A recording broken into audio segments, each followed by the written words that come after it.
Teeth. Bloody hell. Hello children everywhere. Welcome to Watch with Mother. This is our storybook. Are you sitting comfortably? Then I'll begin.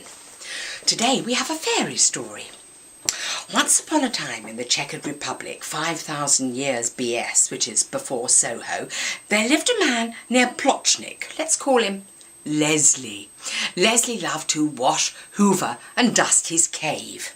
Then one day Leslie died and was buried.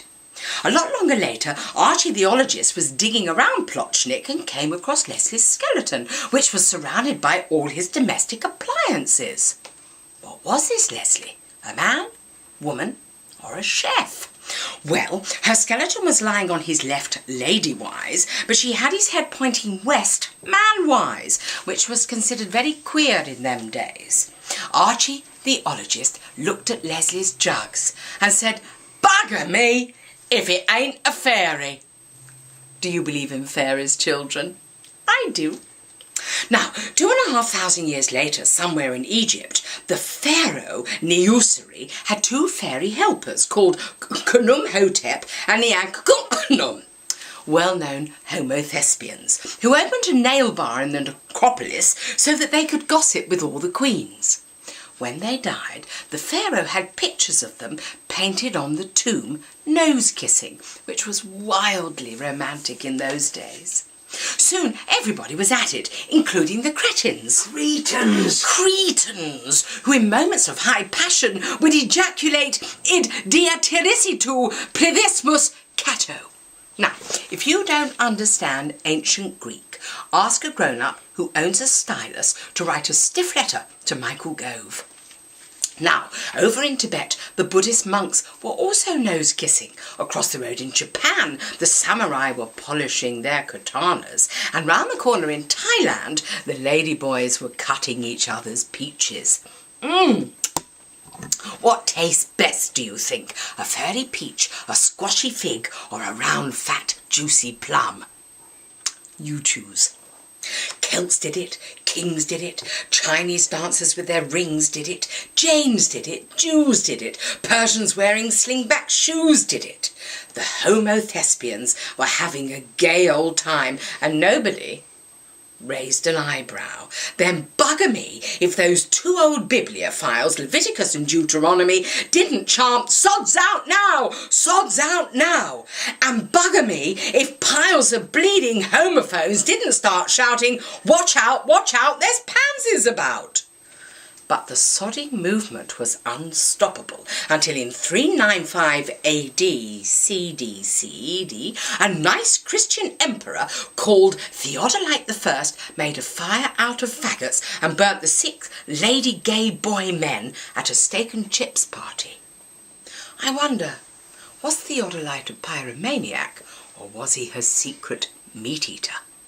You choose. Now that big bonfire didn't work either. Those homo-thespians were popping up everywhere. This terrified the homophones, who, foaming at the mouth, shouted even louder, "Catch 'em, bill 'em, kill 'em! Catch 'em, bill 'em, kill 'em!" Until the poor homo-thespians were too scared to come out.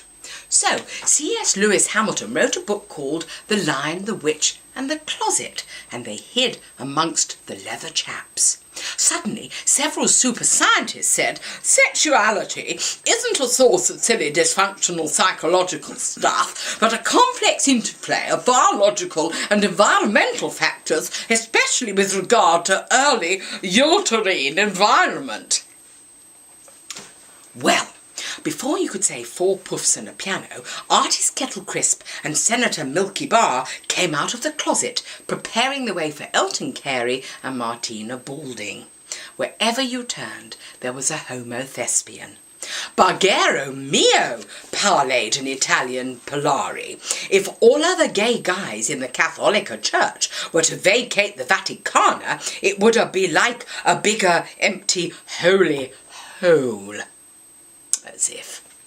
A short while later, some neighbourhood councillors who also liked fairy stories sent 2 little books to all the schools in London town called Jenny Lives with Eric and Ernie, and the other called The Milkman Cometh.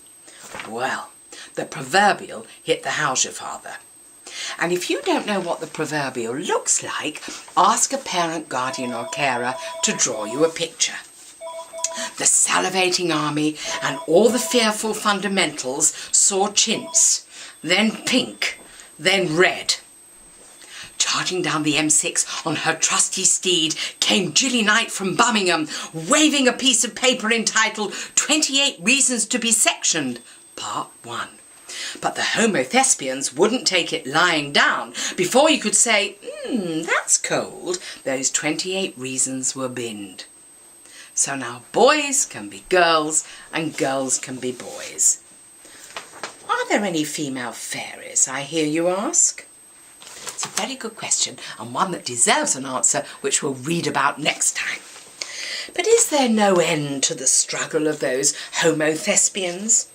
They only want to be civil with each other, to beget children with artificial intelligence, oversee bishoprics, or get married on consecrated ground like Wembley. And what do you think Knum and Yank would say? How do you think they would behave? Would they set up a gay nail bar in the stadium car park, or would they ride onto that pitch with the camel they stole, make a fist and shout, "United! United!" You choose. Bye-bye, children everywhere. Who was on the fucking phone? Somebody looking for you. One of your bleeding friends.